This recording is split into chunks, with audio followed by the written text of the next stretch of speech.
حضرت مرزا مظہر جان جانا فرماتے ہیں کہ بارش ہوئی تھی تازی دلی میں تازی بارش ہوئی تھی۔ ایک بابا لکڑی کے جوتے پہنے کھڑا ہوں، اللہ اللہ اللہ اسی کسے دے کچھ بھی نہیں لگ دے نہ کوئی ساڈا دردی۔ بابا مست ہو کے جا رہا اللہ اللہ کرتا جا رہا۔ ایک طوائف اپنے کوٹھے سے اتر کے تو سیڑھیوں پہ بیٹھی تھی، ساتھ اس کا یار بھی بیٹھا تھا۔ بابا اپنی مستی میں جا رہا تو بابا جی کے پیروں سے کچھ مٹی اڑی تو اس عورت کے کپڑوں پہ پڑ گئی، پرواہ نہیں، بزرگ گزر رہے۔ وہ یار اس کا دوڑا ہوا آیا، اس نے آ کر تھپڑ مارا، کا خیال نہیں سارے اس کے کپڑے آلودہ کر دیے، تو کدھر تیرا دماغ نہیں ٹھیک؟ بابا نے نظر اٹھائی، کہا بیٹے میں نے دیکھا نہیں، چل اللہ تیرا بھلا کرے، تو نے بدلہ لے لیا۔ بابا جی چپ کر کے وَإِذَا خَاطَبَهُمُ الْجَاهِلُونَ قَالُوا السَّلَامَ، چپ کر کے گزر گئے۔ ٹھنڈ کا موسم تھا، بارش تازہ ہوئی تھی، حلوائی دودھ کاڑ رہا تھا، اس نے بٹھایا بابا جی کو پھٹے پہ، پیالہ پکڑا، دوڑ کے آگے بڑھا، بزرگ آ گئے، آئیے بیٹھیے، دودھ کا گرم گرم پیالہ شکر ڈال کے دیا۔ بابا جی نے دودھ پیا، پھر نظر جھکی، پھر رنگ بدلا، کہنے لگے مالک تو کتنا بے نیاز ہے، کہیں تھپڑ مرواتا ہے، کہیں دودھ پلاتا ہے، تیری بے نیازی ہے نا، ادھر تھپڑ مروایا یہاں دودھ پلایا، تو ہی جانتا ہے تیرے رنگ کیا ہے۔ ابھی بابا وہیں بیٹھا تھا، دوڑے آئے پیچھے سے لوگ، شور ہوا، بابے کو دبوچ کے وہاں لے گئے جہاں اس نوجوان نے تھپڑ مارا تھا، کہا تو اللہ کا بندہ ہے، اللہ کے بندے بد دعا تو نہیں دیتے؟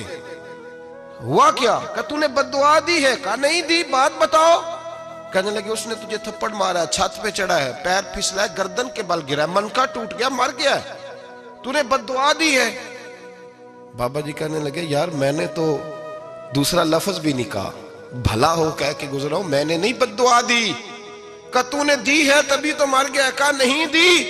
کہا بابا تو بزرگ آدمی ہے، سچ بول۔ تو بابا جی کہنے لگے سچ سنو، پھر میں آ رہا تھا، میرے پیروں سے مٹی اڑی، اس کے یار کے کپڑوں پہ پڑی، اسے برا لگا، اس نے مجھے مارا۔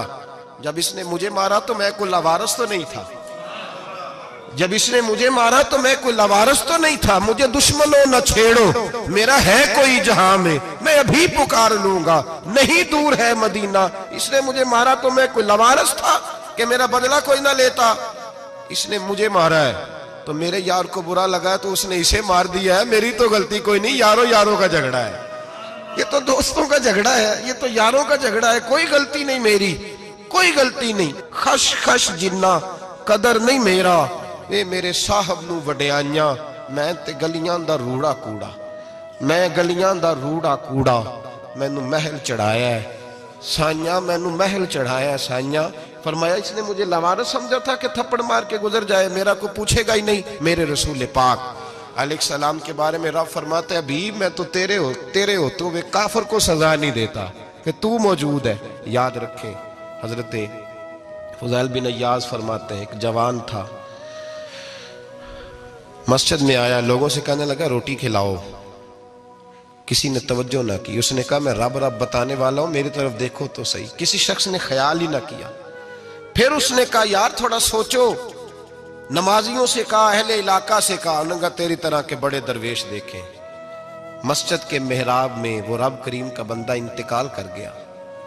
جب فوت ہو گیا نا، لوگوں کا مزاج ہے، بیمار کو دوائی نہیں دیتے، جنازے پہ وقت پہ پہنچ جاتے، جب کوئی گر رہا ہوتا ہے تو سہارا کوئی نہیں دیتا، جب کوئی گر جاتا ہے ٹانگ ٹوٹ جاتی ہے تو تیمارداری کو زمانہ پہنچ جاتا ہے۔ اور بزرگ وہ نوجوان اللہ کا نیک بندہ مسجد کے محراب میں فوت ہو گیا۔ حضرت فضیل ابن عیاض کہتے ہیں امام صاحب نے اعلان کیا چندہ دو، کوئی لاوارث فوت ہو گیا، کفن دینا۔ چندہ کٹھا ہوا، کفن خریدا، جنازہ پڑا، عشاء کے بعد دفن کر کے آئے۔ فجر کی نماز کے لیے جب امام اور مؤذن مسجد میں آئے تو چیخیں مارنے لگے، تڑپنے لگے، دور دور تک آوازیں پھیل گئی، دنیا دوڑی آئی، کیا ہوا؟ کہنے لگے وہ جو تم نے کفن پہنایا تھا وہ یہاں پڑا ہوا ہے، اور دیکھو کفن پہ تحریر لکھی ہے۔ تحریر کیا ہے؟